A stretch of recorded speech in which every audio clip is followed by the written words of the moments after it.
Keuntungan gitu keuntungan ya. supaya banyak yang nonton, banyak viewer kan. Ada kemarin berbagai artis kan tengkar ya, saling ini. Padahal mereka mau ketemu bisa ya. Bisa Nggak selesai bisa sebenarnya, selesai Kak. sebenarnya. Ya itu adalah pola baru, mitos baru yang dihadapi oleh masyarakat kita. Beberapa karena memang untuk mencari profit tadi gitu ya, Mencari profit. keuntungan ya. Sebenarnya ada kemarin Kak, salah Iya. satu artis yang mengaku memang Ya. dia pansos gitu kan, mencari apa namanya? Ketenaran ya. Mencari ketenaran. Kalau nggak gitu, saya nggak ada yang nonton dong gitu loh. Itu Iya. kan memang kayak apa namanya ya? Itu menunjukkan bahwa memang semua yang ditampilkan itu memang kadang ada yang mengada-ada atau memang sebenarnya tidak seheboh itu. Iya. Cuman dibuat seolah-olah heboh gitu ya, seolah-olah apa namanya penuh drama gitu kan. Itu yang muncul di masyarakat kita. Kayak misalnya juga yang rame itu Kak tentang kalau nggak salah ikatan cinta gitu kan. Nah, Iya. itu yang sekarang membuat hiperrealitasnya itu bukan dampak hiperrealitasnya itu kepada pola sosial terutama di ibu-ibu gitu kan. Itu yang jelas yang juga dan menambah tantangan baru sebenarnya untuk apa, kaum Kak, perempuan. tantangan besarnya? Gimana Kak? Lebih-lebih terhadap kaum perempuan. Sekarang tanpa disadari bukan semuanya tapi ada segelintir ataupun mayoritas perempuan lebih memilih menampilkan dirinya yang secara simulakra kayak gitu. Ditampilkan di di Instagram ya menggunakan apa namanya? Filter kan kayak gitu ya. Diberi apa kadang-kadang diberi kumis dan sebagainya. Nah, itu adalah itu fenomena yang enggak sebenarnya bukan cuma di itu Kak. Yang banyak itu di TikTok sebenarnya. ya juga dan nggak cuma sebagainya perempuan, lah Kak. ya. Laki-laki perempuan Ya semuanya laki-laki kadang juga ada. Enggak, tapi banyak yang menampilkan. ini kan membangun worldview atau pandangan baru terhadap perempuan bahwa seakan-akan cantik loh seperti ini. Itu Cantik loh mempengaruhi. yang bisa gaya-gaya seperti ini, cantik bisa goyang-goyang gitu ya. diperhalus, foto diperhalus, mata dipermerah melalui editor-editor seperti itu. Nah, nanti ketika pas ketemu baru terjadi kesenjangan atau problem. Loh, kamu kok gak seperti yang di foto kayak gitu. Kan banyak kenyataan. Kamu kok gak seperti yang di foto Foto profil sama orang ya. beda gitu ya. Itu banyak juga sih Kak, banyak terjadi. Makanya kan sekarang saya sebenarnya walaupun kita tidak mau membentuk status diri atau menggambar diri melalui editor-editor itu, tapi terkadang kan Android sudah seperti itu semua kan. Dari kameranya, iya kan? Tidak menampilkan. Dan memang Android berlomba-lomba untuk itu. Untuk kan. ya untuk Konsumennya. membuat seperti karena semakin banyak. Saya makanya agak takut sekarang menaruh foto profil diri itu. Karena ketika menggunakan Android, saya kok tambah cakep kayak gitu. Nanti kalau ketemu orang kan, loh, kamu kok gak seperti foto profilnya kayak gitu kan. Ya maklum karena saya sudah punya apa namanya?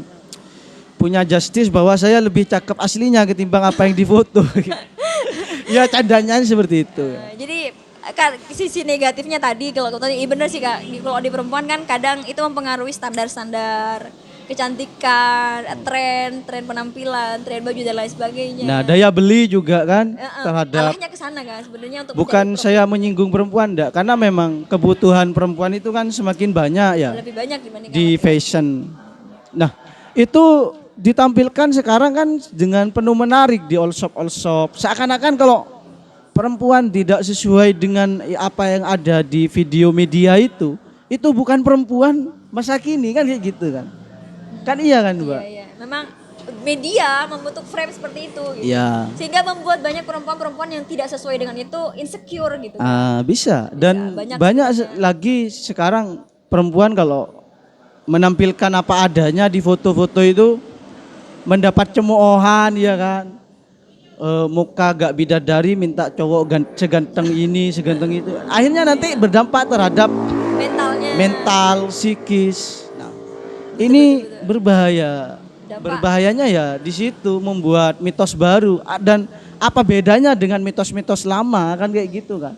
Hanya berubah bentuk kan. Berubah platform ya, kita beralih ke virtual gitu ya. Kalau dulu mungkin mitos di prafilsafat ketika melihat petir, oh itu dewa Zeus marah kayak gitu kan.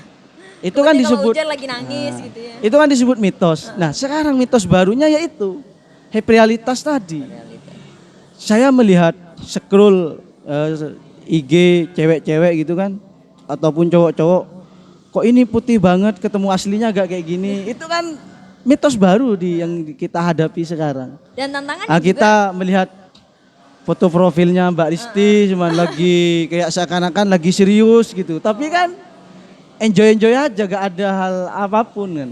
Dan ini juga menambah kajian baru di dunia semiotika kan bagi mereka yang ingin memperdalami fisiologis ya, ingin membaca tubuh seseorang kan. tentang simbol-simbol bagaimana Tentang simbol-simbol simbol-simbol ya. yang digunakan orang-orang. Karena pertanda belum bisa mewakili secara murni apa yang ditandai. Nah, ini kan masalah di semiotika. Kan.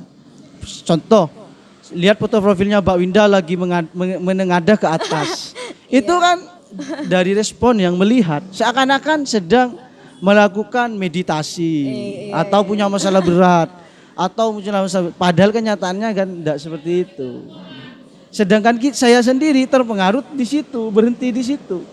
Nah, jauh sebelum Jean Paul Dilat, kalau kita memasuki filsafat Islam, ada istilahnya Imam Al-Ghazali itu memberikan konsep bahwa definisi orang yang berilmu itu adalah orang yang tidak fokus pada apa yang ia lihat gitu. Tapi tanda-tanda apa yang ada di belakang tanda itu kan kayak gitu. Jadi tidak hanya selesai pada satu pertanda gitu. Ya, ketika kita melihat video, kalau kita menggunakan analisisnya Imam Al-Ghazali, kita jangan fokus pada videonya itu, tapi justru bertanya mengapa video ini dibuat dan bagaimana video ini dibuat dan apa yang diinginkan dari video ini dibuat. Kalau dalam dunia teknologi, kalau di reklame, foto-foto politisi, kenapa seseorang ini menaruh fotonya di reklame ini, kan kayak gitu. Bagaimana dibuatnya? Sekarang momen-momen apa gitu ya. Mengapa ini dibuat dan untuk apa?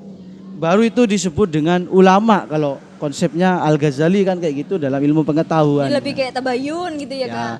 Lebih kontemplasinya lebih tidak instan ya. Sedangkan posmo modern society ya, sosial kita hari ini kan instan semua. Pola pikirnya instan. Seakan-akan sekarang berpendapat, kita dimintai pendapat langsung berpendapat tanpa berpikir dulu ya. Sehingga guyonan kita, perbedaan kita dengan peradaban yang maju. Kalau peradaban maju itu kan berpikir dulu baru bicara. Kalau kita bicara dulu baru berpikir, nanti solusinya adalah klarifikasi, minta maaf dan lain-lain dan sebagainya.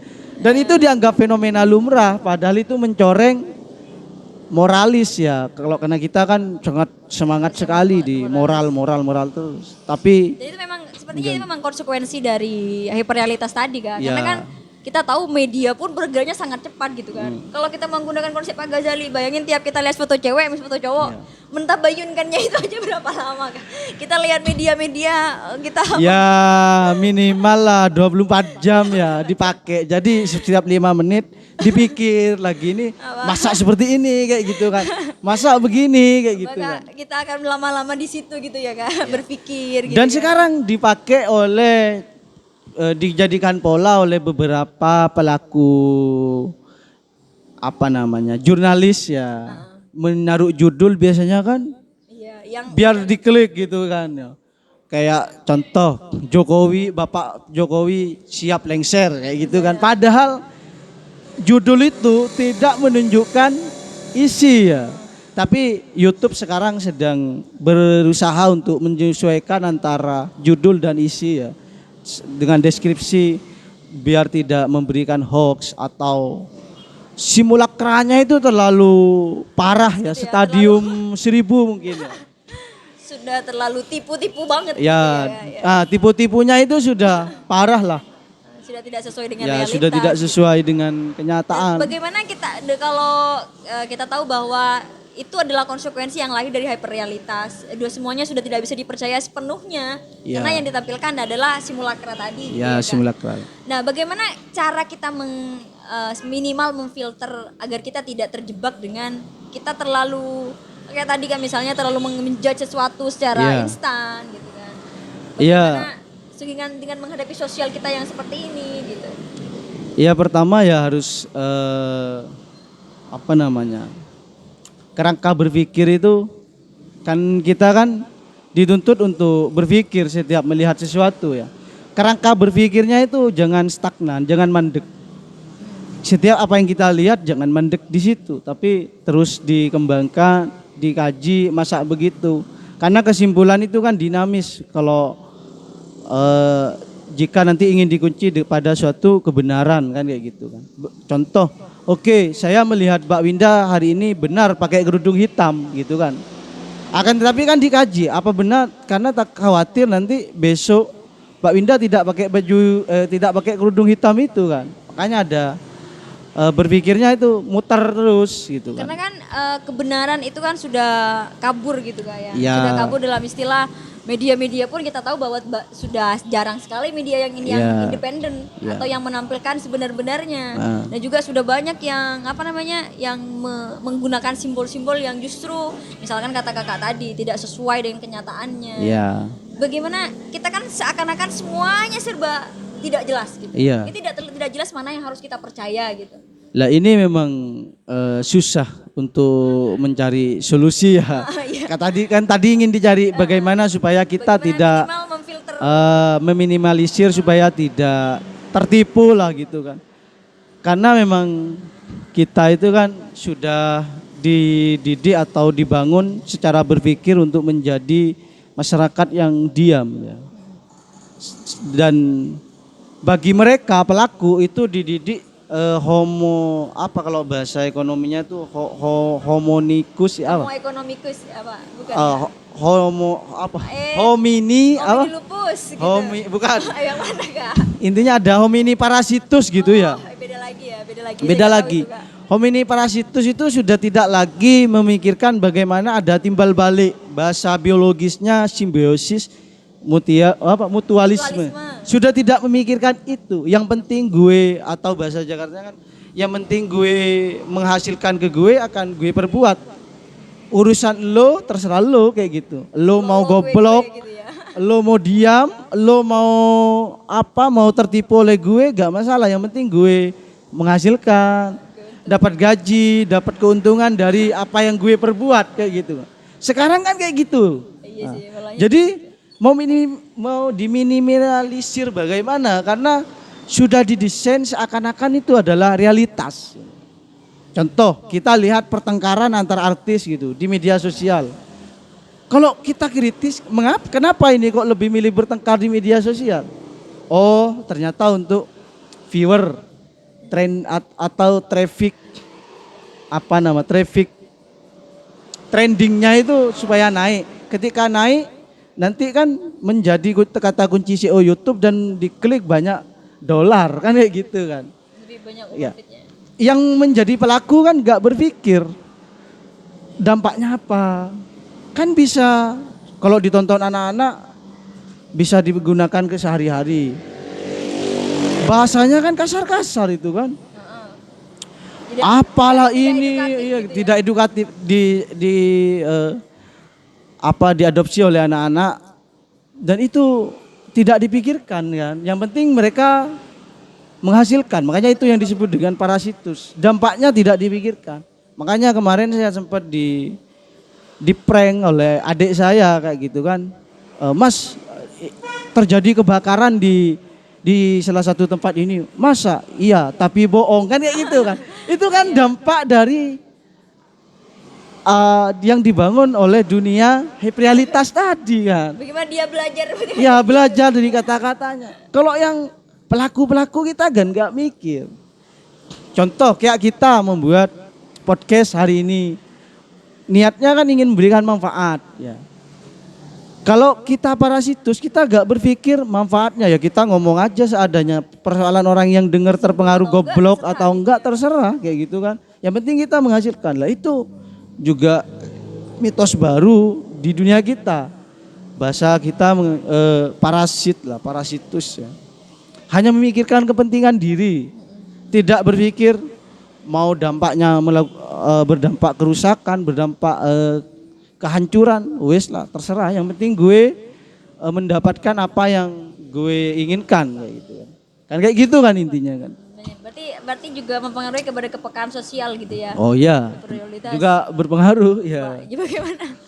Orang yang penting sekarang sudah berburu ke profit, atau memang daripada kita memikirkan itu kita lebih baik terjun ke dalam sebagai pelaku itu, Oh, atau iya. memang kita menjauh sekalian gitu kan ya Kak? Lah ini Menjauh sekalian dari tapi sudah tidak mungkin kita untuk tidak menjauh. mungkin ya, tidak mungkin bisa. lari dari kehidupan yang Realitas. sudah Karena realitas seperti walaupun ini. tidak secara langsung, Ya. kita terdampak secara tidak langsung. Bagaimana lingkungan sosial sudah berubah juga Ya, gitu ya Kak? ya setidaknya kan kita memberitahu ke masyarakat bahwa jangan terlalu percaya. Ini adalah tipu-tipu kayak gitu kan. Ini menghipnosis saja. Contoh, saya ingin mendesain diri saya seakan-akan diri saya ini adalah hebat gitu kan. Tinggal melakukan teatrikal sesuai dengan biar mempengaruhi kan. Hebat ya, Mas Ang hebat kayak gitu. Nanti baru saya untuk mendapatkan viewer banyak kan kayak gitu. Memviralkan diri gitu Ya, ya Kak? memviralkan. Menarik Itu ya.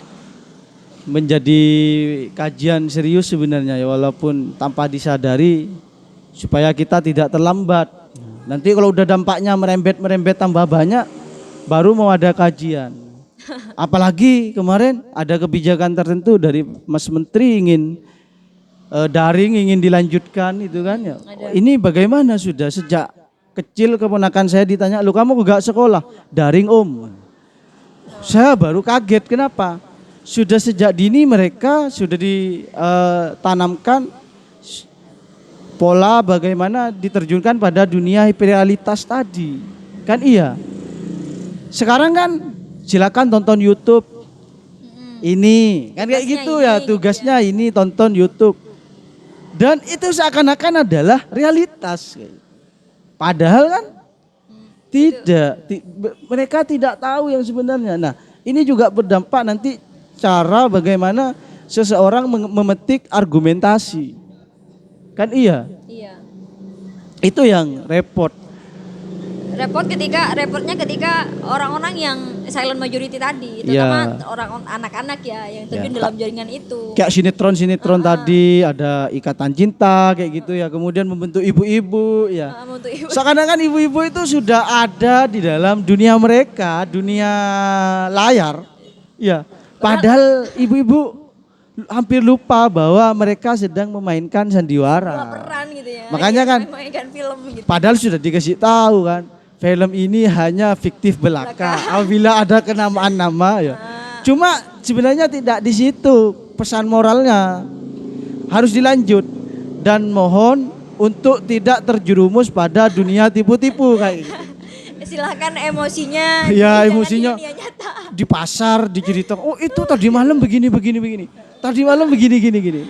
Itu kan berdampak sekali dan ribet kayak gitu ya. Itu yang paling banyak. Maksudnya yang ini berdampak yang paling parahnya ketika orang tidak sadar itu sebenarnya dan tidak siap menghadapi itu.